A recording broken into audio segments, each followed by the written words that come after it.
J'aimerais ouvrir ce déjà 10e numéro de Grand Angle en parlant d'un pays représentatif à lui seul du cinéma, d'un cinéma qui a révolutionné son art à partir des années 30 et l'émergence de la toute-puissance industrielle de Hollywoodland, et qui continue évidemment de le faire vivre, exister, parfois pour le pire, mais le plus souvent pour le meilleur, à travers sa fascination des histoires et sa capacité unique à savoir les imager. Ce pays qui a tant fait rêver, et qui aujourd'hui s'enfonce peu à peu dans la peur et l'extrémisme, dirigé par un fou lunatique et dangereux, je veux bien entendu parler des États-Unis. Représentatif de la liberté, du tout possible, des destins bouleversés, il est aujourd'hui synonyme de racisme, violence et rejet de l'autre. Ce mois-ci, les cahiers du cinéma en font leur couverture. Les voix de la culture s'élèvent, notamment Robert De Niro, qui, en tête, annonce vouloir quitter les États-Unis et appelle à une large manifestation contre ce qu'il appelle le roi Donald Ier. Récemment, on a pu voir le chanteur Bad Bunny à la mi-temps du Super Bowl, qui rappelle l'importance de l'immigration d'Amérique latine et centrale dans la construction des États-Unis, par exemple. Néanmoins, je trouve encore aujourd'hui le monde culturel et particulièrement du cinéma américain encore extrêmement timide, absent, dramatiquement silencieux face à l'ogre Trump et ses dérives dictatoriales en cours. Et à force d'avoir répété sans cesse dans les émissions précédentes l'importance majeure du cinéma dans les grands changements idéologiques de notre monde, j'attends désormais le cinéma américain au tournant de son histoire, là où il doit sortir de son carcan oscarisable, millimétré et égocentré. On a beaucoup parlé notamment de Marty Suprême ou de Smashing Machine des frères Safdie de manière séparée. Dans cette émission, on va parler du, je trouve, très calibré le son des souvenirs de Oliver Hermanus, qui est un petit peu dans le sillage de ces films un petit peu égocentrés sur ce désir un petit peu égocentré des Oscars. Pour offrir enfin donc un cinéma digne représentatif de sa propre histoire, un cinéma fort, engagé, libertaire, un cinéma contestataire, un cinéma qui s'impose et surtout s'oppose à la démence de son grand chef, un cinéma qui doit rappeler donc la grandeur de son pays, non pas par sa puissance pécuniaire, mais bien par sa capacité, depuis Frank Capra à Martin Scorsese, Oliver Stone à Clint Eastwood, de Cassavetes à Spike Lee, qu'il est un cinéma qui a toujours su se confronter à son histoire sans en détourner son regard. Alors sur cet appel un peu solennel du cinéma au cinéma américain de bouger ces lignes, eh bien je suis ravi de vous retrouver après ma petite période d'absence en Amérique du Sud pour ouvrir ce 10e numéro de Grand Angle. Ça fait du bien d'être de retour et de te retrouver, Pascal, après ces quelques semaines où on n'a pas pu se voir. Absolument. Comment vas-tu? Comment te sens-tu pour ce 10e numéro déjà? Écoute, je me sens plutôt bien. Là, je reviens de Berlin. J'ai attrapé froid. J'ai eu peur de perdre ma voix pour ce podcast, mais je pense que ça va aller. J'espère. Et que la dynamique du podcast va guérir tous les maux possibles et imaginables. Et je suis très content de te retrouver aussi, parce que ça fait quand même quelques semaines qu'on ne s'est pas croisés. Exactement, ouais, quasiment 2 mois. Ouais. Donc c'est parti pour ce 10e numéro qui va s'ouvrir, comme toujours, par notre face-à-face critique avec Pascal. On va commencer par du religieux avec les dimanches de Aloda Ruiz de Asua, de la tendresse avec un joli portrait dans Rue Malaga de Marianne Tuzzani. Enfin, un peu de présence de films d'animation dans Grand Angle avec Le Planète de Momoko Seto, de L'amourette en tenue d'époque avec Le son des souvenirs de Oliver Hermanus et en conclusion, une autre histoire d'amour un peu plus trash, celle-là ISM avec Pillon de Harry Lincoln. Suivra alors notre entretien et pour cette émission, on est très heureux de recevoir Ondine Perrier, responsable presse des rencontres du 7e art de Lausanne et responsable éditorial du site internet de critique et interview clickcinema.ch et puis en habituelle conclusion, nos coups de cœur et nos coups de gueule comme toujours. Alors, on commence directement avec donc les dimanches de Aloda Ruiz de Asua. Pascal, ça parle de quoi et qu'est-ce que tu en as pensé? Alors, de façon très abstraite, c'est un film qui parle d'acceptation ou du rejet du choix de l'autre. Et cela à travers le personnage de Ainara, 17 ans, c'est une jeune fille qui est sur le point de passer son bac, mais qui va surprendre toute sa famille quand elle leur annonce qu'elle a envie de participer à une sorte de stage d'intégration dans un couvent. Et les réactions de ses proches vont être assez, dissemblables, disparates les unes par rapport aux autres. C'est grosso modo la trame du film. Alors je précise que c'est le film qui a reçu la Concha de Oro, la Conque d'Or au Festival de San Sebastián. C'est l'équivalent de la Palme d'Or pour San Sebastián, qui est un gros festival, rappelons-le, enfin plus ou moins équivalent à Locarno. Et avec un thème d'autant plus intéressant qu'il n'est absolument pas dans l'air du temps. Mieux, la cinéaste, pour moi, elle contourne le thème de la foi, elle passe par-dessus, elle n'en discute pas vraiment. Elle offre en fait une série de portraits en regard de son héroïne, Et c'est ce que je trouve assez beau, cette vision un peu circulaire, presque pasolinienne. Je pense un peu à Théorème, avec le personnage qui interagit sur tous les autres avec lesquels qu'il rencontre. Cette jeune fille qui dit des choses, qui annonce quelque chose à sa famille, ils ont tous des réactions différentes, des attitudes différentes. Ça, je trouve très beau. Le corollaire de tout ça, c'est que ça donne aussi un film dont les séquences manquent parfois d'intensité, parce qu'elles sont différentes les unes des autres. Certaines sont très fortes. Je pense aux séquences vers la fin avec la tante, Mhm. La confrontation la entre les deux. confrontation, Mhm. voilà. Et d'autres moments sont un peu plus faibles pour moi, ou plus incertaines, par exemple avec son père. Mhm. Au reste que c'est une douceur, il y a une douceur et une retenue dans le film qui, même au niveau esthétique, fait qu'on a ici un film en dehors des modes, même stylistiquement, il est en dehors des modes.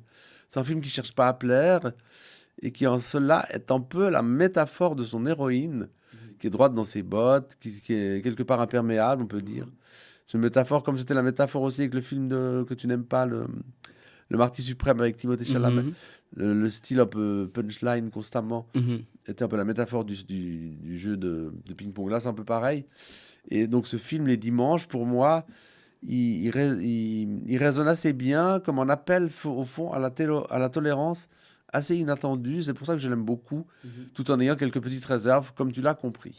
Ouais, bah moi je rejoins quasiment tout ce que tu as dit, notamment sur le côté un peu anachronique justement de son sujet, qui est en fait, elle l'appelle spirituel chez une jeune adolescente. C'est vrai que c'est pas du tout un sujet vraiment contemporain, et je le trouve plutôt bien amené ici.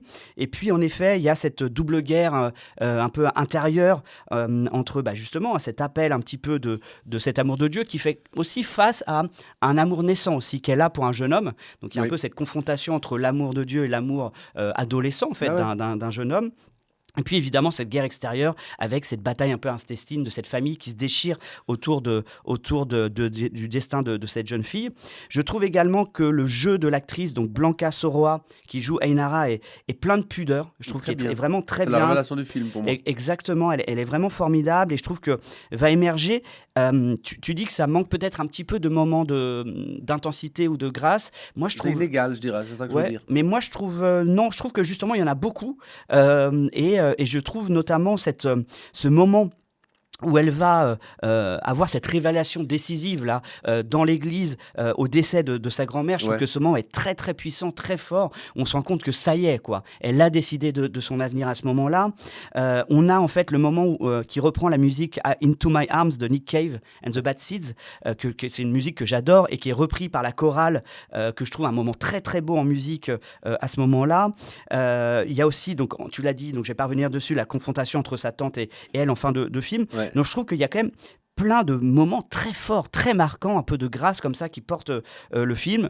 Et pour rebondir également sur ce que tu as dit, je trouve également que la thématique du film n'est pas du tout sur la foi, mais bien sur l'acceptation en fait du Ouais, c'est choix ça. de l'autre. La foi, elle la traite pas. Elle la Non, traite pas. non, c'est absolument pas le sujet, et tant mieux, je dirais. Et je trouve que ici, Ouais. voilà, que ce film ne questionne donc pas sur cette foi, mais en effet principalement sur le choix de l'autre. Donc la tante le rejette, le père semble accepter, peut-être pour une raison d'ailleurs financière qui est pas très bonne, mais en tout cas voilà. Et puis Ainara est vraiment, je trouve, habitée dans le film, et l'actrice vraiment formidable. Donc je trouve que en effet, la beauté du film réside ici dans toute sa mesure, comme tu l'as Ouais. dit, et puis dans cette variation de sentiments générés. Et vraiment, moi, j'ai trouvé ça très fort. Je trouve que c'est un très, très beau film. Et le film est déjà sorti. Le 11 il est février. sorti le 11 février, donc il est en salle. Donc on vous invite vraiment à aller le voir. C'est un très beau Il est film. malheureusement sorti une semaine, il y a eu 15 sorties, ce qui est Et- un peu absurde. Et c'est toujours comme ça. Eh oui. Hein, ouais. Eh oui. On peut passer maintenant à Rue Malaga de Mariam Touzani. Alors, donc, pour ce Rue Malaga, donc on est à Tanger, dans un quartier d'immigration espagnole. Maria Angeles, qui est une vieille dame qui vit paisiblement dans cette rue Malaga, connue de tous ses voisins. Elle a ses petites habitudes, sa routine, pour vivre sa petite vie tranquille, jusqu'à ce que sa fille débarque, qui a des difficultés financières, et qui va lui annoncer brutalement qu'elle doit vendre l'appartement ouais. de Maria Angeles. Donc, Maria Angeles va devoir quitter cet appartement après y avoir vécu plus de 40 ans. Et de cette terrible situation, elle va s'y opposer, elle va tenter et rester dans cet appartement, et le fait de rester dans cet appartement va lui ouvrir, eh bien, en fait, une forme de nouvelle jeunesse, une nouvelle vie qui va s'offrir et s'ouvrir à elle. Alors, moi, j'ai plutôt également bien aimé ce film, peut-être un peu moins que Les Dimanches, mais ça reste, je trouve, une production vraiment plus qu'honnête. À la toute fin du film, on voit que le film est dédicacé par la réalisatrice à sa grand-mère. Et c'est, je crois, le point fort du film. On sent une immense tendresse en fait de Touzani pour son personnage et à travers elle, j'imagine donc le destin un peu biographique de sa grand-mère à qui elle dédicace le film. Il y a un amour donc puissant, une forme là aussi de grâce qui se dégage de ce visage de cette actrice, tantôt très fermée contre sa fille, puis illuminée par un nouvel amour en fait qui va débarquer dans sa vie. Dans sa vie, ouais. Donc en effet, j'aime beaucoup ce jeu plein de nuances chez Carmen Mora, qui est le nom de l'actrice principale également ici. Néanmoins, je trouve ici, justement, c'est peut-être la critique que tu faisais dans Les Dimanches, que le film ronronne un peu. Je trouve que ça laisse place à une lente et une mise en scène un peu automatisée, qui ennuie un peu, qui se cale dans un rythme, je trouve presque trop apaisé. Et puis, voilà, cette résurgence de cette seconde Genève chez Maria Angeles semble, je trouve, un brin forcé avec la métaphore évidemment de la reconstruction matérielle de sa maison. Donc on voit bien que plus elle va reconstruire cette maison vide, plus elle va elle-même se reconstruire. Donc je trouve que la métaphore un peu forcée est très lisible. Mais voilà, moi je trouve que hormis ce petit bémol, je trouve que là aussi il y a des scènes un peu succulentes lorsqu'elle va raconter notamment son histoire, un peu cette scène de sexe qu'elle va avoir et qu'elle va raconter ça à cette nonne qui a fait vœu de mutisme et qui parle pas. Je trouve que c'est une scène qui est assez succulente. Et puis toutes ces nouvelles scènes de partage où elle va organiser des matchs de foot chez elle, tout ça, je trouve qu'il y a quand même beaucoup de vie, quelque chose d'assez fort là-dedans. Donc voilà, pour moi c'est un portrait plutôt élégant, pudique, tenu, d'une indéniable sensibilité, mais je trouve qu'il manque un peu de rythme, un peu d'allant pour vraiment totalement m'emballer. Je sais pas ce que t'en penses. Alors moi, je suis d'accord sur le fait que ça ronronne un peu. Voilà. Je pense pas ça des dimanches, hein, contrairement à ce que tu viens de dire. Pour moi, les dimanches, c'est plutôt qu'ils souffrent d'une sorte d'inégalité d'intérêt, d'intensité entre Ok, peu importe. ok. Là, je trouve ça ronronne un peu, mais quand on y pense, au-delà de l'affection de Mariam Touzani, je crois, c'est son C'est prénom, ça. Ouais. pour cette vieille dame, il faut être sacrément gonflé pour imaginer de transformer en logis dans notre vieille dame en espèce de, de, de bouge où on passe des matchs de foot en faisant C'est des ça. paris. Ouais. C'est presque dément. Ouais. Et donc, elle n'hésite pas à les gonfler. On danse, on s'amuse, on revit, tout ça. Bon, dans une espèce de générosité du film, une générosité du récit. Elle donne une dernière chance à ce personnage de vieille dame indigne, mais pas si indigne que ça au fond. Un personnage taillé sur mesure pour moi, pour Carmen Maura. Ouais, qui est très bien. Ouais. Le contrepoint, c'est que tout est assez prévisible, C'est ça. pas très subtil, et que de la part de la cinéaste du Bleu du Caftan, qui était comme un film superbe, Très beau. on pouvait attendre un peu mieux. Alors, elle a placé la barre trop haut avec son précédent film, peut-être, j'en sais rien. Mais là, on retourne dans un cinéma plus convenu, plus facile, presque mainstream, qui fait plaisir. Mais voilà. Qui est assez succulent, mais qui est un peu prévisible, quoi. Un peu prévisible. Ouais, tout à fait. Ouais. Il y a des moments très marrants, très inattendus comme ça, et en même temps attendus. C'est un mélange. Donc voilà, on est assez d'accord globalement. Et ça sort le 25. C'est sorti Et il le est 25 sorti février. le 25 février, donc il est déjà en salle. Ouais. On passe maintenant à Planète de Momoko Seto, qui est donc le tout premier film d'animation dans lequel on parle à grand angle, donc il était temps. Il me on n'a pas parlé d'animation du tout. Je crois pas. Donc on se rattrape. Ouais. Ça parle de quoi, Pascal? Qu'est-ce que tu en penses? Alors, c'est un film à nouveau assez abstrait à raconter. On y suit 4 akens de pissenlit. Alors, les akens, c'est ces graines qui se trouvent sur les plantes. C'est qui se Sur les détachent. pissenlits. Il y a aussi des akens dans les fraises. Les petits grains qu'on croque dans les fraises qui restent entre les dents, c'est des akens. Alors, ces akens qui ont survécu à une explosion nucléaire et qui errent dans le cosmos en quête d'un sol ou d'une terre où leur espèce pourra se développer.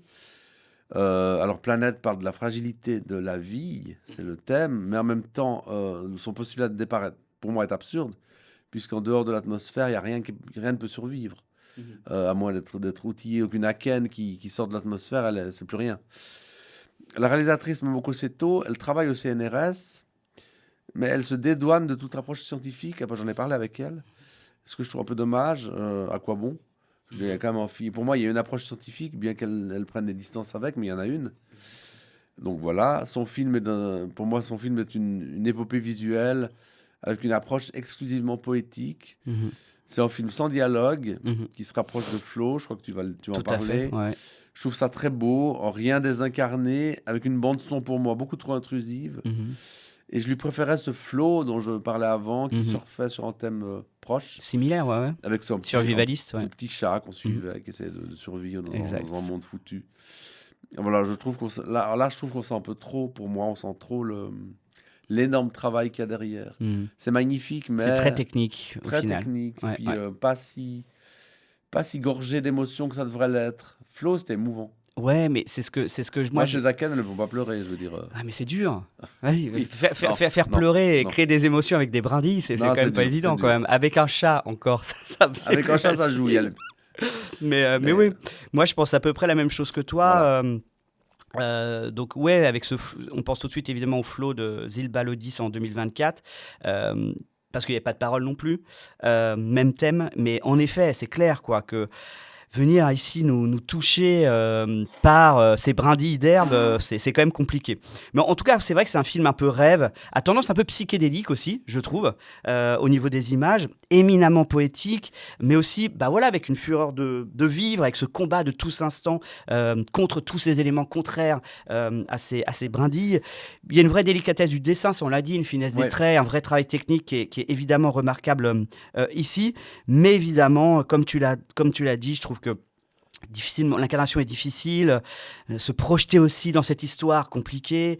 Donc je trouve que c'est un film qui est beaucoup plus contemplatif au final hein, que vraiment actif et avec une émotion en effet très peu présente. Donc dans cette Odyssée, c'est vrai qu'on reste plutôt admiratif, contemplatif, mais un peu à distance quand même. Et du coup, je trouve que le film est assez court. Je crois, mais m'a paru Ça, c'est une justement bonne chose. exactement parce que ça m'a paru un peu long. Moi, je me souviens à Cannes, je me dis, ouais, je crois qu'il est un peu, il est assez court. Je crois qu'il doit durer 1h10, quelque chose comme ça. Ouais. Mais voilà, donc voilà, c'est vrai que après, moi, ça fait du bien parce qu'au milieu de toute la cargaison des films dépressifs, nihilistes qu'on voit ou démonstratifs, d'avoir un petit peu de positivisme avec ces déclarations, de poésie, avec ces déclarations à la résilience, à l'espoir de survie, d'écologie un peu saine comme ça. positivisme, ouais, ça fait du bien même quand si même. c'est faux, ce qu'elle racontait. Même faux, si on n'y pas croit grave. pas. Ouais, mais ça, c'est ton côté scientifique là, ça, c'est mon côté scientifique qui intervient là-dessus. Parce que moi, bon, tu vois, voilà. Mais je peux comprendre que pour toi, ça t'a un peu chagriné de voir que c'est pas très crédible. C'est pas crédible du tout, mais c'est pas grave. Mais La voilà. vraisemblance, elle compte plus au cinéma que la crédibilité. Exact. Mais c'est vrai que voilà, c'est un film poétique, agréable, mais c'est vrai qu'il est pas transcendant. Tu me fais penser à Koyanis Katsi. Je me demande si elle m'en a pas parlé de ce film. Ce film de Godfrey Reggio, je suis plus sûr du nom du réalisateur, qui date d'il y a 30 ou 40 ans déjà. Bah voilà, je sais pas si tu as autre chose à dire sur ce planète. Sur ce planète, non. Donc le film, lui, est pas encore en salle et sortira le 11 mars. Voilà, c'est ça. On passe maintenant au son des souvenirs, le son des souvenirs de Oliver Hermanus, qui était en sélection officielle à Cannes l'année dernière. Alors, Hermanus réunit ici le plus sexy et bankable duo du cinéma hollywoodien actuel, Josh O'Connor et Paul Mescal, pour une amourette non dite et pudique sous fond d'histoire et naissance de la musique américaine contemporaine. Il y a un parallélisme avec l'émergence du mythe américain des chansons à texte. On retrouvera d'ailleurs à la fin du film du Bob Dylan et du Joy Division. C'est d'ailleurs l'idée clé du film, et d'ailleurs sa plus pertinente et sa plus intéressante, mais qui va, je trouve, rapidement délaisser le film dans un académisme plan-plan, archi-calibré à travers justement cette histoire contrariée entre Lionel et David, donc O'Connor et Mescal, avec, voilà, je trouve un petit peu engoncés dans leurs costumes, et puis des gros plans caméra à faire rougir l'Académie des Oscars, ça c'est sûr. Donc vous l'avez bien compris, moi je suis passé un peu à côté de ce son des souvenirs, qui est, je trouve, gangréné par le mal américain récent, dont j'ai parlé dans mon éditorial aussi, qui est représenté notamment également par la lourdeur et les tire-larmes de Hamnet de Chloé Zhao, qui auparavant était une excellente metteuse en scène, mais avec notamment les chansons que mes frères m'ont apprises ou The Rider, mais qui aujourd'hui se gaufre également dans un académisme oscarisable.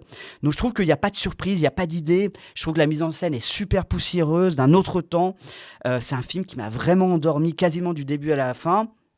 Et je dois dire que pour moi, le meilleur acteur des deux, entre Josh O'Connor et Paul Mescal, bah, c'est Josh O'Connor largement. Et en fait, il va disparaître bien trop longtemps dans le film. On va être un petit peu, pour laisser toute la place à la petite moustache de Paul Mescal, qui me fatigue vraiment, que je trouve un acteur plastifié, un Ça, c'est acteur... personnel. Hein. C'est personnel. Ah bah oui, mais Personnel. c'est mon avis. Ah oui, oui, c'est bien.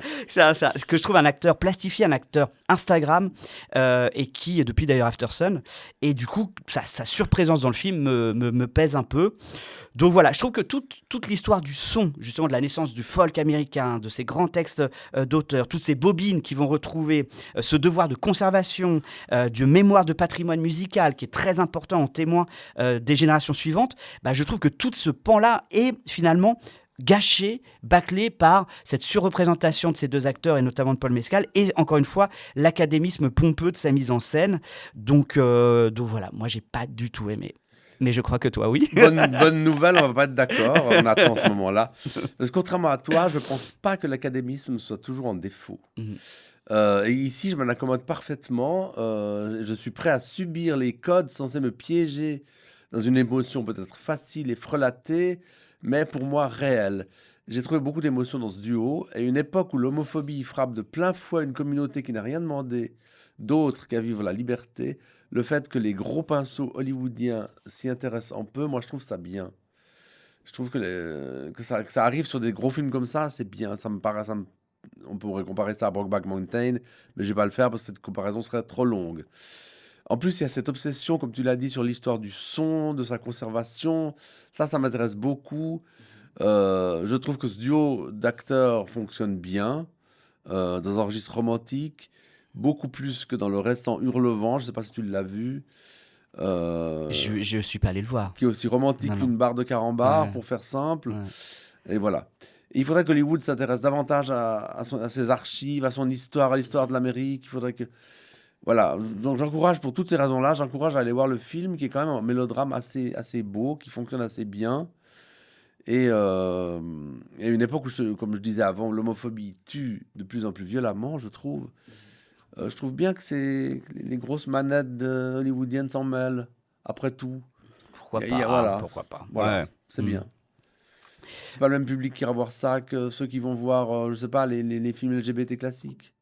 Non, Pas du ouais, tout mais même. bon, ouais, je trouve que tu veux dire que ça popularise une histoire d'amour entre deux stars et Ouais, du coup c'est bien ouais, pour un grand public.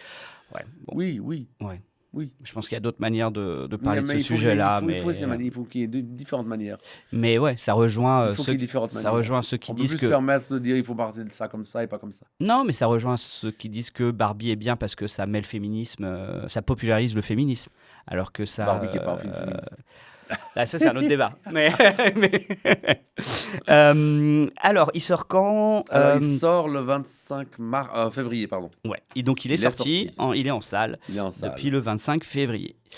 Et on peut passer au dernier film, Pillion, je sais pas. Mais je sais pas non plus. Ouais, Moi, je dis Pillion, mais Pillion, Pillion, mais... ouais. voilà.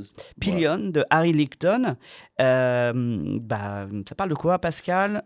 Et puis je crois que tu l'avais vu à Cannes. Hein, Je l'avais pas vu à Cannes, mais Non, je tu l'ai l'as rattrapé. dans l'intervalle. Alors Mais il qu'est-ce que était à t'en Cannes, penses? effectivement. Exact. En hors compète, je crois. Je sais pas où il était. Mm. Il y a tellement de films à Cannes, on sait plus. On sait Planète, plus. il était aussi. Oui, Planète dans la semaine de la critique. Ouais, Tu l'as vu là-bas. ouais, exact. Alors, on reste dans une histoire d'amour entre hommes. Exact, de nouveau. mais un autre type. Tout à fait différent. Basiquement, c'est l'histoire d'un jeune gay timide qui s'engage dans une relation SM de soumission avec un biker plus âgé que lui. C'est la trame. Hein. Pillion, alors c'est un mot qui désigne le siège arrière d'une moto et par dérivation son passager. Et métaphoriquement, il désigne la personne soumise dans un couple de ce type-là. Alors j'étais plutôt surpris en bien par ce film qui semble se comporter comme un récit initiatique à rebours pour nous mener dans une autre direction. J'aime bien les deux comédiens. C'est Alexander Skarsgård devenu une espèce de biker gay SM qu'on n'attendait pas là. À contre-emploi, ouais. Et ce Harry Melling, qui est un des héros récurrents de Harry Potter, je ne le savais pas. Je suis pas fan de Harry Potter, donc... mais c'est inattendu de prendre un héros de Harry Potter dans ce rôle de gay soumis direct. C'est un film qui se délaisse de toutes les thématiques queer. On parlait avant des thématiques queer hors antenne.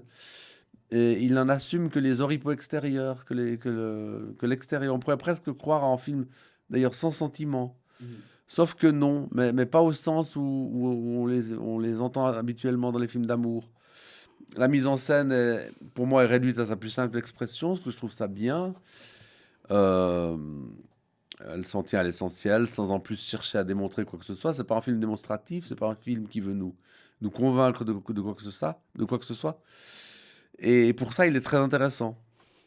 Un peu mineur, certes, parce que finalement, ça dit pas grand-chose non plus, mais so what? Je trouve ça bien. Voilà. Ouais, moi je suis pas d'accord avec toi. Je trouve que justement ça dit beaucoup de choses. Et je trouve que en effet, c'est un film, comme tu l'as dit, principalement d'idées, plus que de mise en scène. Et je trouve que les idées, les thématiques qui sont amenées sont assez rares au cinéma et je trouve assez intéressantes. Je suis pas fan totalement du film, mais en tout cas, je trouve qu'il y a deux idées qui m'ont particulièrement plu. C'est que il y a quand même une forme un peu de trash, il y a des scènes de sexe un peu Ouais, dures, etc. ouais, Il y a ouais. cette relation SM basée un peu sur la violence. Et pourtant, je trouve que par la bande-son notamment, il y a une forme de délicatesse, une sorte de fragilité amoureuse, malgré justement cette violence qui se détache, et justement l'épanouissement de Colin, justement, qui au départ Qui est le est un petit soumis. Qui est personnage, le soumis, et ouais. le soumis, mais au départ, en fait, il est un petit, quelqu'un qui habite chez ses parents, complètement timide, On serait coincé, ultra coincé, quoi. et qui va en fait eh bien, rompre avec sa timidité en s'émancipant à travers l'autre. Il va se couper les cheveux, il aura un collier un peu cadenassé, il va vraiment se libérer, mais à travers en fait la relation amoureuse, à travers la soumission. En fait, il va se libérer. Donc là, en fait, il y a une confrontation d'idées qui est assez remarquable, justement entre la soumission, mais en même temps, la soumission lui permet l'émancipation. Et ça, je trouve ça Paradoxe, vraiment, ouais. voilà, je trouve ça vraiment très intéressant d'opposer ces deux choses-là. L'autre idée que j'aime beaucoup, évidemment, en fait, c'est toute la partie toute la partie un petit peu finale où, évidemment, et ça, on pouvait s'y attendre, les choses un peu vont s'inverser, Ouais, ouais. évidemment, entre les deux. Et c'est ça que je trouvais est On intéressant. se dirige vers quelque chose qui est prévisible, mais qui va pas Et- forcément se réaliser. Exactement. Et je trouve qu'à partir du moment où Colin va perdre, en fait, je crois, sa mère, eh bien, Ouais. il va souffrir. Et en fait, quand Ray va voir que Colin est en train de souffrir, va s'inverser un petit peu les rôles, justement. Où là, en fait, il y a un amour plutôt normal qui va s'installer et qui va être bousculé et Plutôt bouleversé, classique, ouais. plutôt classique. Et à partir de là, et ça, je trouve ça super intéressant, au lieu de faire un happy end entre les deux en disant ah, le couple se retrouve, pas du tout. Ce qui se passe en fait, c'est que le fait que Ray va perdre sa domination, eh bien, va lui faire perdre aussi son amour. Spoiler. Ouais, non, mais Ouais. désolé, mais c'est important pour moi cette idée-là. En tout cas, c'est vrai que je ne veux pas en dire plus, mais en tout cas, il y a quand même cette évolution qui est hyper intéressante, je trouve, où voilà, il n'y a pas de happy end, mais justement l'inverse, où je trouve cette idée que dans un couple, il peut toujours, que ce soit homosexuel ou hétérosexuel, avoir toujours cette recherche de domination de l'autre. Et parfois, quand la domination disparaît, le désir ou l'amour peut lui aussi disparaître. Et je trouve que ça, c'est une thématique qui est peu développée au cinéma et qui est très Qui est jamais intéressante, développée, qui est qui est quasiment jamais jamais développée et que je trouve intéressante. Donc, je trouve que voilà, l'arc narratif est un peu schématique, sans surprise, mais voilà, dans ces histoires, il y a des thématiques porteuses, je trouve, qui sont hyper intéressantes en fait à découvrir. Donc, c'est pour ça que moi, le film m'a plutôt plu parce qu'il y a des idées Moi comme aussi, il ça. m'a plutôt plu, mais Pas bouleversant, mais en tout cas, il y a des thématiques et des idéologies sur l'amour, sur la relation aux autres, dans un couple, pardon, que je trouve plutôt brillante et plutôt intéressante à découvrir. Et le film sortira donc le 4 mars. ouais, c'est ça, 4 Exact. mars. Eh bien voilà, on va pouvoir passer à notre entretien. Donc, très heureux d'accueillir aujourd'hui, à une semaine du début des rencontres du 7e art de Lausanne, Ouais. qui se dérouleront. Bonjour Ondine, comment Bonjour. vas-tu? Très bien, merci. Salut Ondine. Merci pour votre invitation. Avec plaisir. Donc, qui se dérouleront du 5 au 15 mars. Donc, Ondine Perrier, qui est donc responsable presse du festival, mais aussi responsable éditorial du site internet clickcinema.ch. Donc, Ondine, ton parcours est très éclectique dans le monde du cinéma. Tu as collaboré avec le Zurich Film Festival, aussi dans la production cinématographique, chez Zazie Film notamment, à la communication avec le festival Série notamment. Donc, avant de parler de ton activité actuelle, et puis notamment donc, des rencontres du 7e art à venir, est-ce que tu peux nous dire justement comment tu es rentré dans le monde du cinéma? Est-ce que c'est une passion plutôt cinéphile ou alors est-ce que c'est un attrait pour la création ou la production audiovisuelle? Mais qu'est-ce qui t'a amené un petit peu dans ce monde si difficile qu'est le monde du cinéma? Oui, alors, merci pour cette question. Effectivement, moi, j'ai un parcours un petit peu atypique, en tout cas, qui est pas très linéaire, parce que j'ai fait une école de commerce, donc j'ai travaillé plutôt dans des industries classiques jusqu'à l'âge de 35 ans. Et ensuite, alors, je suis cinéphile, donc j'ai toujours eu envie de travailler dans le cinéma, mais je pensais que c'était compliqué. Mhm. J'avais pas beaucoup de relations dans ce domaine, mais j'en avais quand même un petit peu. Et en tout cas, suffisamment pour me laisser entendre qu'avec une formation, des stages. Alors, malgré mon âge avancé pour faire des stages, c'était possible. Et donc, j'ai suivi une formation à Paris sur la production de films. Donc, j'ai été ensuite stagiaire chez Mon voisin production avec Dominique Besnéard notamment, et avec David Frankel chez Cinecdoc, d'autres producteurs. Après, j'ai travaillé en tant qu'assistante de production avec Hugo Gélin, et notamment sur la série Casting avec Pierre Ninet. Et c'était très énergisant, très intéressant. J'avais quand même une frustration, parce qu'en tant qu'assistante de production, on est quand même beaucoup dans l'administratif. Mhm. Et donc, après, j'ai trouvé un moyen d'allier mes compétences avec le secteur du cinéma, en travaillant en tant que responsable communication, partenariat dans des festivals. Et ça m'a beaucoup plu. Ensuite, en arrivant en Suisse, il y a bientôt 8 ans, j'ai travaillé en tant que responsable éditorial pour une plateforme de VOD, pour un site éditorial. Et il y a, depuis 5 ans et demi, pour l'édition 2021 des rencontres, on m'a donc proposé le poste d'attaché de presse. Mhm. J'ai passé quelques entretiens, et il se trouve que je me suis dit, c'est complètement dans mes cordes. Ça, Ok. ça correspond, voilà, à la coordination et de l'intérêt pour le journalisme, que Mm. j'ai énormément aussi, et pour le cinéma de qualité, cinéma d'auteur, qui est ma passion première. Je veux juste savoir comment est-ce que tu travailles avec Vincent Pérez. On assimile toujours les rencontres du 7e art à Vincent Pérez. Ouais, Peut-être à tort, mais c'est quand même l'un c'est le des... fondateur. C'est le fondateur. Mm. Comment est-ce que tu travailles et quel rôle il a dans cet ensemble, dans ce Ouais. festival? Alors Vincent Pérez, il travaille en tant que il fait partie aussi du comité de programmation. Donc il choisit les films qui représentent, enfin qui font écho à la thématique choisie. Ouais. Donc cette année, c'est Hope, l'espoir. Donc il a travaillé activement sur ce sujet. Ensuite, il y a une partie conséquente aussi de la programmation qui est liée aux invités, et lui-même est en contact avec certains Aux de nos invités. invités. Donc, il coordonne aussi leur choix de films qu'ils souhaitent projeter, leur implication aussi, leur participation au festival.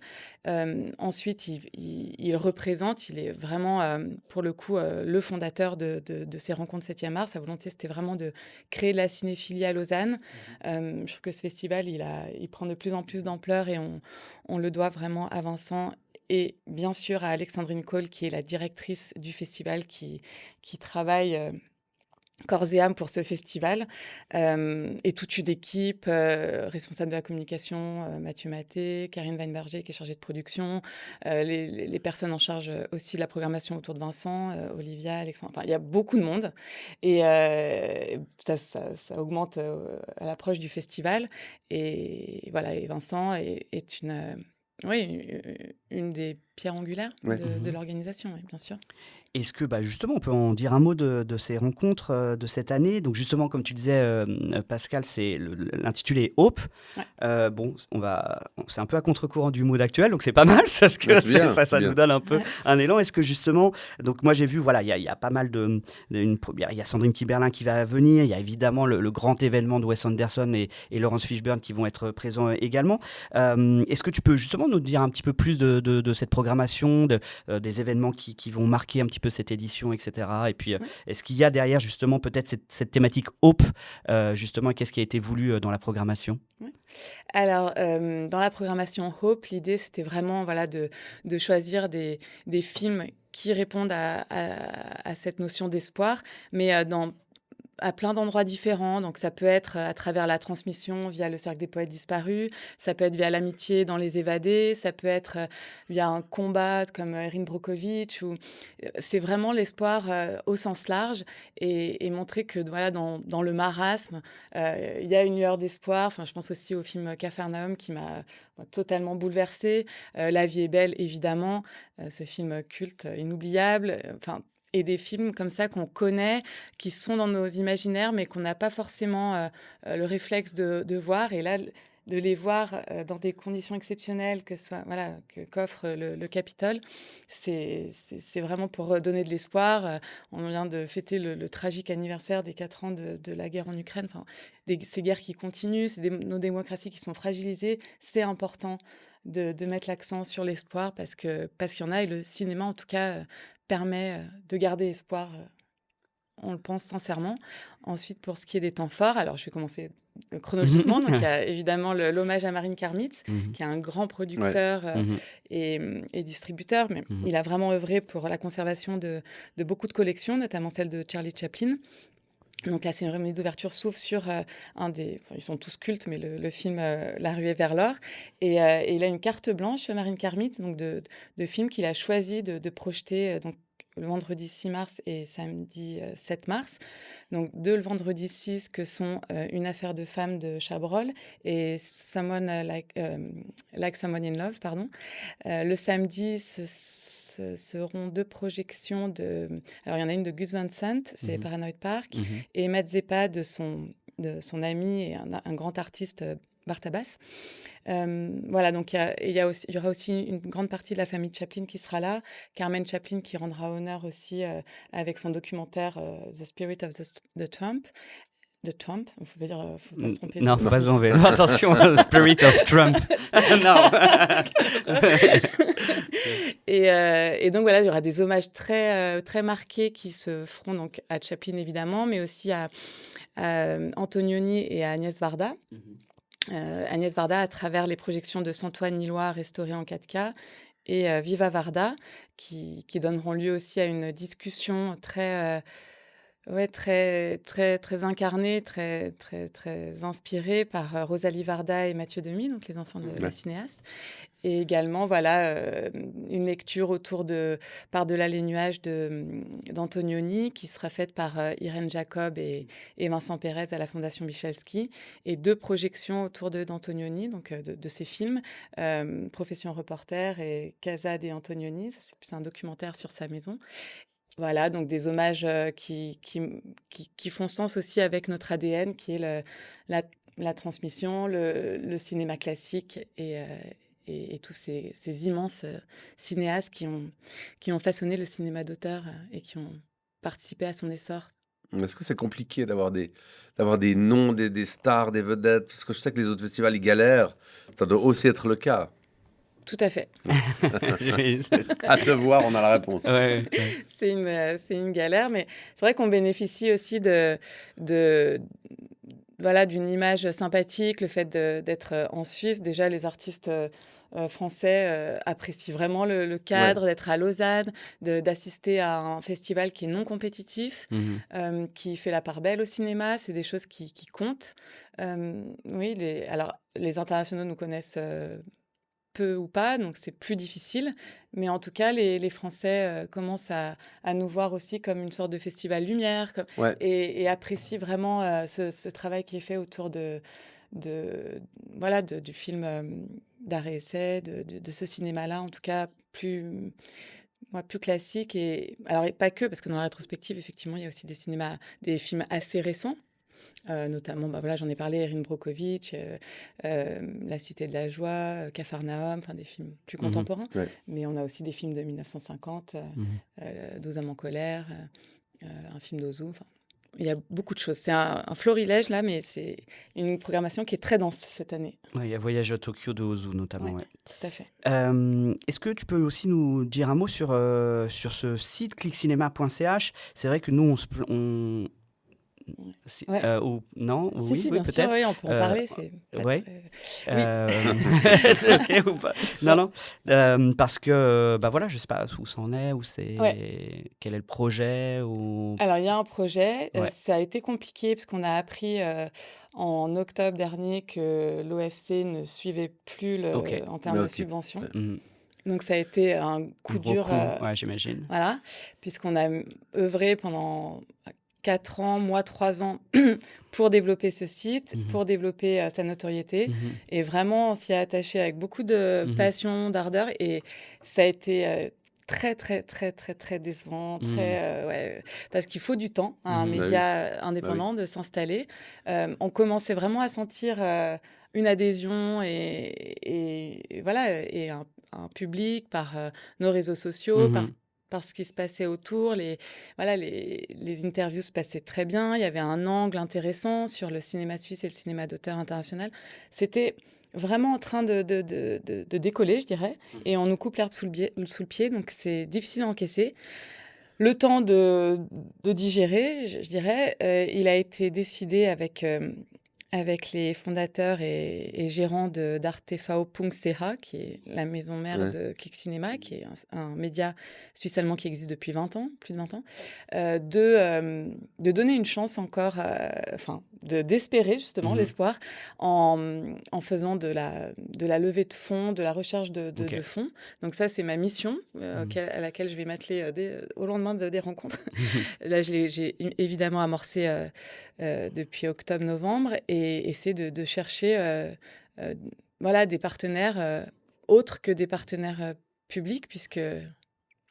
En tout cas, on t'y encourage parce que nous, on se plaint souvent justement du manque en Suisse romande, notamment de presse spécialisée cinéma. Il y a très peu de Il y a choses, quasi pas. quasi Quasi pas, personne. quasi Quasi rien. personne. Donc c'est clair qu'en plus, il y a il y a de la place, Ouais. plus que ça. Je pense qu'il y a une nécessité. Parce qu'il n'y a même pas de concurrence, ou très peu en fait, hein, en Suisse romande. Donc on espère que ça va le faire. Ça va fonctionner. Bah, merci beaucoup. On espère fortement aussi. C'est les 9 ans des rencontres cette année. Est-ce qu'il y a déjà quelque chose de prévu pour les 10 ans? Haha. Bah oui. Forcément, on se Ouais. projette déjà. Là, c'est la 10e émission du podcast. C'est ça. C'est la on a 11e besoin en fait, d'infos. mais une hors-série. À une hors-série, ouais. C'est Ouais. le 10e épisode. Ouais. Ouais. Ok. Et bah, vous m'inviterez l'année prochaine pour en D'accord. parler, mais ça D'accord, va être un bel volontiers. anniversaire, ça c'est une certitude. Ouais. Eh bien, merci beaucoup, Ondine, pour ta Merci à présence. vous. Ouais, merci. Donc, je rappelle les dates du Festival des Rencontres du 7e art de Lausanne qui va débuter donc le 5 mars jusqu'au 15 mars. Et puis, si tu veux, tu peux rester avec nous pendant quelques minutes supplémentaires pour nos coups de cœur Très et court. coups de gueule. Ah oui, avec grand plaisir. pour Et quelques juste, je minutes. précise le site, puisque la billetterie est en ligne, Ok. et tout le programme également sur rencontre7art.ch. D'accord. Parfait.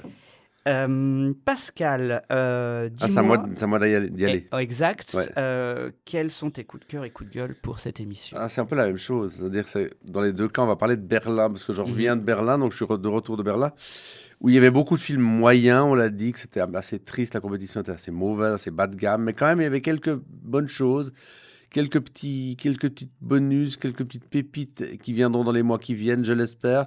Et notamment le dernier film du Turc Emin Alper, Kurtulus. Emin Alper, on avait vu Burning Days de lui, qui C'est était à ça. Cannes, qui était Ouais. magnifique. Mhm. Là, c'est l'histoire de division entre des tribus kurdes, et c'est magnifiquement mis en scène. Il y avait également un très beau Rose de Markus Schleinzer, je ne sais pas si je prononce bien. C'est celui qui avait réalisé le terrifiant Michael, un film sur la pédophilie, qui avait été en compétition à Cannes il y a peut-être une quinzaine d'années. Alors Rose, c'est Sandrine Hüller, qui est géniale là-dedans, qui joue un rôle ambigu, un rôle de femme qui se fait passer pour un homme, mais ça se passe au XVIIe siècle, dans un monde assez peu enclin à ce genre de choses. Elle a eu d'ailleurs l'ours d'or d'interprétation.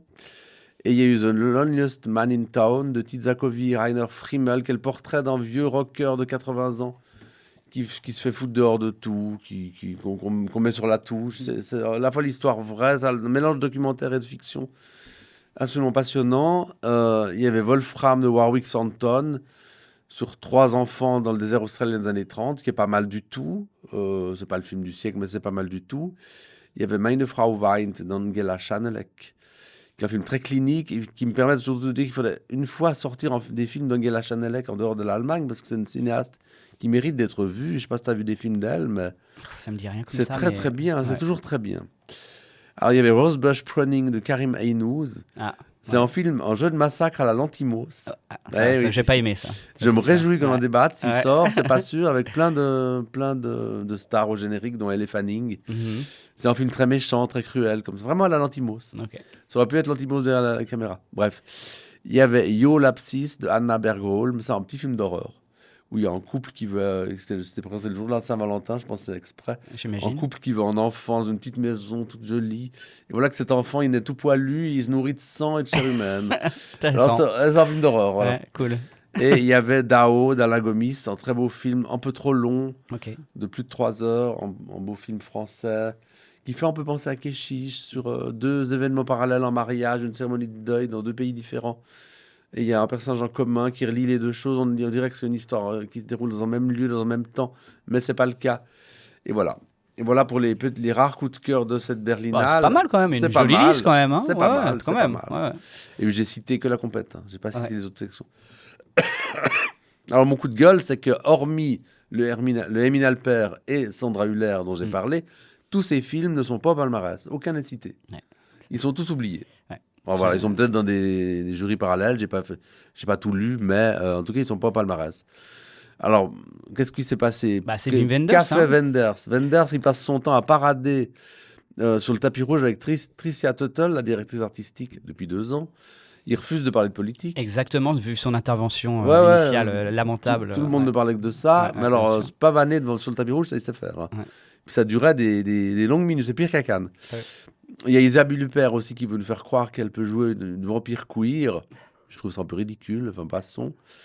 Et en guise de star, on n'avait pas grand monde. On avait Pamela Anderson. Ok, Elle est dans le film de Karim Aynouz. ok. Parce que je l'avais trouvée très très mauvaise dans le film Oh. de Dans le film, elle joue Giacopola. Une Ouais. catastrophe. Ouais. très mauvaise. Très très mauvaise. Alors que c'était le film de sa revanche. Ouais, et soit puis disant. non, c'est cata. Ouais, Elle n'était pas venue à Lausanne d'ailleurs. Non. Elle devait venir, elle n'était pas venue. Il y avait une Ouais. histoire comme Ouais. ça. Il y avait Charlie XCX. Elle était venue à Zurich, au Zurich Film Festival. Dans les stars du festival, Charlie XCX, toi tu dois connaître. Ouais, bien moi, sûr. Ouais, Moi, star. Ouais. ça m'indiffère. Et il y avait Rupert Grint, le bon pote Ouais. de Harry Potter, qui Ouais. est dans le film d'horreur, là, c'est le père. Ok. Et pour un festival de cette catégorie, au niveau stars, je trouve que c'est mince. Et je pense, sans m'avancer trop, qu'il y a beaucoup plus de gens importants et intéressants aux rencontres de Lausanne du 7e art. Ah Voilà. Non, mais sérieusement. Une belle conclusion, merci. De mon côté coup de cœur, moi j'aimerais juste, j'en profite pour dire un mot du festival des droits humains de Genève, qui va se Le dérouler. FIFDH, ouais. FIFDH qui va se dérouler un peu en même temps que au compte du 7e art, mais ici à Genève. Vous êtes concurrents, là. C'est ça, du 6 au 15, Complémentaire. du 6 au 15 mars. Justement, pour faire écho à mon éditorial, il va y avoir un forum justement sur la dérive autoritaire aux États-Unis qui aura lieu le samedi 7 mars. Il y a le dernier film de Claire Denis qui sera d'ailleurs présente le 15 mars, je crois. Le Cri des gardes qui sera donc présenté en avant-première. Et puis, comme toujours, au FIFDH, une programmation très éclectique entre documentaire et fiction, avec évidemment un regard appuyé sur les grands conflits mondiaux actuels, notamment du conflit en Ukraine, avec un film qui s'appelle Trace et qui va prendre les témoignages de femmes torturées lors de la guerre en Ukraine, ou évidemment un film également qui s'appelle From Gaza with Love et le témoignage d'enfants à Gaza, et puis qui va suivre aussi les grands troubles des régimes dictatoriaux actuels, notamment un film au Venezuela qui s'appelle It Will Be Night at Caracas, ou encore Soudan, souviens-toi, sur la révolution de 2019 et la guerre de 2023. Donc beaucoup de choses à découvrir, donc le FIFDH, toute la programmation sur leur site officiel, et de nouveau c'est du 6 au 15 mars. Et côté coup de gueule, vu que j'avais pas pu être là Pour le débat au débat précédent, je glisse un Tu petit veux Marty ramener ta Suprême, phrase, je le sens. un petit peu sur Marty Suprême. Je suis franchement complètement choqué, interloqué par l'emballement critique total sur ce film, qui C'est la une des cahiers. Je sais, Ouais. qui positionne Safdie en le nouveau Scorsese, avec une forme de représentation de ce renouveau du cinéma américain. Alors, en fait, c'est pas un film raté pour moi, mais que je trouve qu'il est très brouillon, forcé, une avalanche d'action fourre-tout qui brasse beaucoup de vent, il y a beaucoup de maladresse, un film qui asphyxie, qui étouffe pour moi, et je trouve que, en effet, qui illustre parfaitement justement les dérives d'un cinéma américain actuel, forceur. Alors, franchement, c'est ça mon coup de gueule, quoi. Je tempère un peu l'emballement et dire que non, Safdie, c'est pas le nouveau Lumet ni le nouveau Cassavetes, et qu'il en est à des années-lumière, et que non, Marty Suprême n'est pas un chef-d'œuvre. Et donc voilà, je me permets de le glisser dans mon coup de gueule. Moi, j'adore pas le film, je suis pas si sévère, mais Mais tu m'as écouté. je sais. Et je crois qu'on dit n'est pas d'accord. Moi, j'ai beaucoup aimé le Mais film. voilà. Oui, je trouve qu'effectivement, de le comparer aux immenses cinéastes, c'est peut-être Un peu Un peu excessif. trop, là. excessif. Mais on l'a Mais comparé à Cassavetes. J'ai pas un lu peu ça. à Scorsese plus. À Scorsese, ouais. Bah voilà, un grand merci Ondine, un grand merci à toutes et à tous Eh de oui. nous écouter. Et puis bah, n'hésitez pas à diffuser la bonne parole autour de vous, à laisser vos commentaires également et vos avis, notamment sur YouTube. Pour ma part, j'étais Ouais. très heureux de vous retrouver. Et puis on se donne rendez-vous pour la 11e émission dans 15 jours. À très vite. Ciao. Ouais. À bientôt. Enfin.